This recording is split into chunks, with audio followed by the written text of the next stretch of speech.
Hi, good morning. I'm Angelica and I'm here to channel a message for you from Thoth, the Egyptian deity, and Hermes Trismegistus. And from this morning, I can already tell you that the subject is going to be on what it means to be independent and possibly bordering on the idea of individualism. So we'll see what comes through. And anyway, look, I bought a pack of 4 for my daughter, and I like them, so I'm gonna rock this today. Okay. So I'm gonna take a moment to tap in, and let's hear what they have to say on the subject. Okay.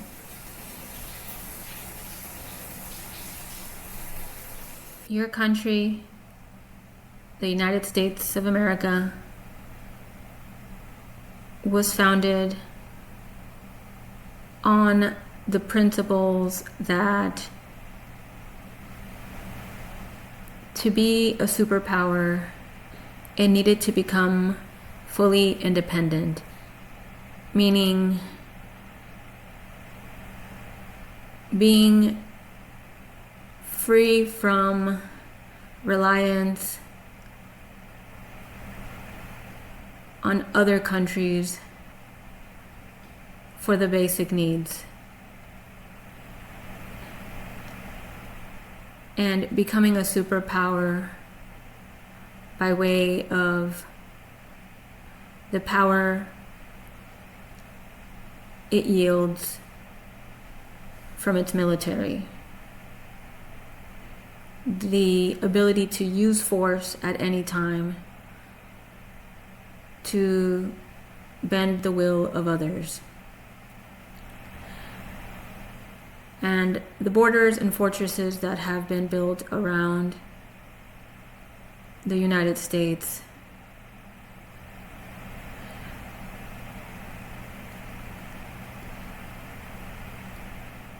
have indeed helped to make a portion of the populace wealthier and reap many benefits. However, for the masses, this idea of independence from other countries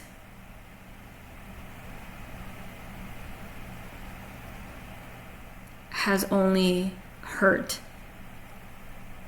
residents, U.S. residents and non-residents, those living within the rule of law under the United States and its politics.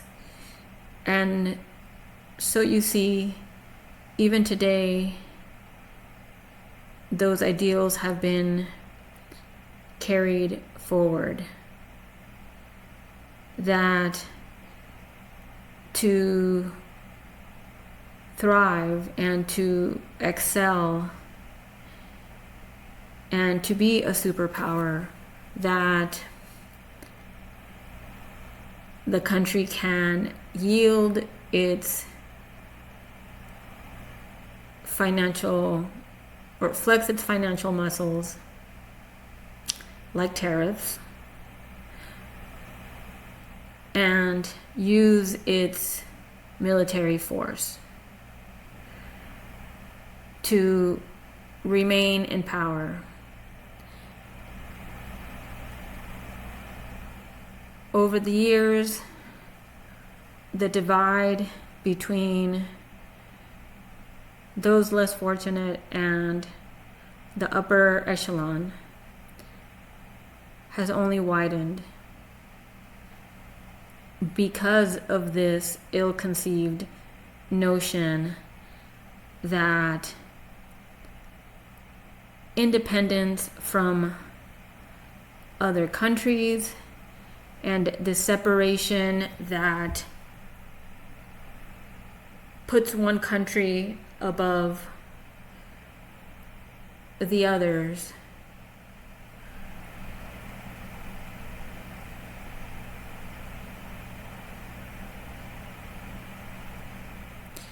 it has only backfired.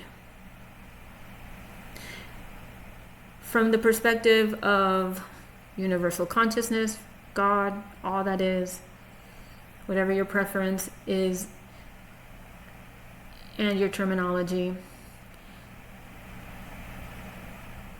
there is no distinction between someone on the Canadian side, on the Mexican side, or residing in the United States. All souls are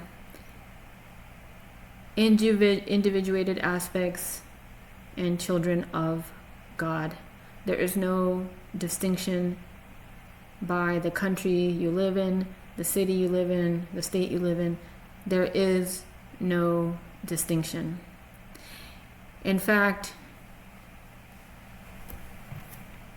these borders, these fortresses that you have placed between yourselves only hinders your ability to collaborate, to come together, to share intellectual and physical materials and goods that could benefit each other. And so even as we come upon your 4th of July and celebrate your independence from other countries who sought to invade, from your perspective, the United States, know that independence has been, the idea of independence has been completely misconstrued in the manner in which it has manifested now, with this separation by borders in states, borders between states, borders between countries. It has only hindered the progress of humanity. Whether it's China or any other country that is the first to find a cure for a deadly disease, or find or create the most innovative solution for energy, for constructing new high rises, whatever new innovative solution, no matter where that person or that team resides, should make no difference. These new innovations should be shared widely. But because of borders, and because many human souls have anchored themselves so strongly in the definition of who they are in the country they reside.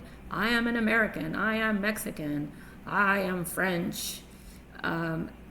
These ideals, this idea of identity as a countryman, including those who go and fight for your country, these ideals have backfired, have been counterproductive, is the better word, have been counterproductive in helping humanity to advance technologically, and in terms of finding medical, and in its medical advances. And so there you have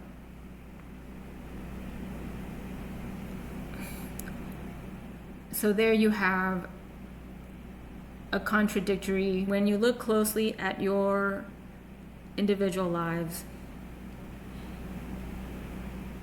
you can also see the footprint that the national ideals of independence have had in your personal lives. In the United States, the idea of individualism is very strong. That we push forward with our individual, that you push forward with your individual goals. At times, promoting the idea that you can do it all alone. But in fact, Christ consciousness, all that is, your higher self, your guides, can tell you that none of you were meant to experience this human incarnation on your own.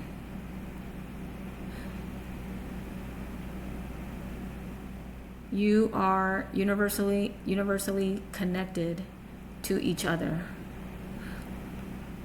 And those on the path toward ascension in the new earth, you will be so closely connected to each other that you will be able to read each other's minds. There is going to be, yes, room for your own individual creativity, your dreams, your goals, your aspirations, but you will have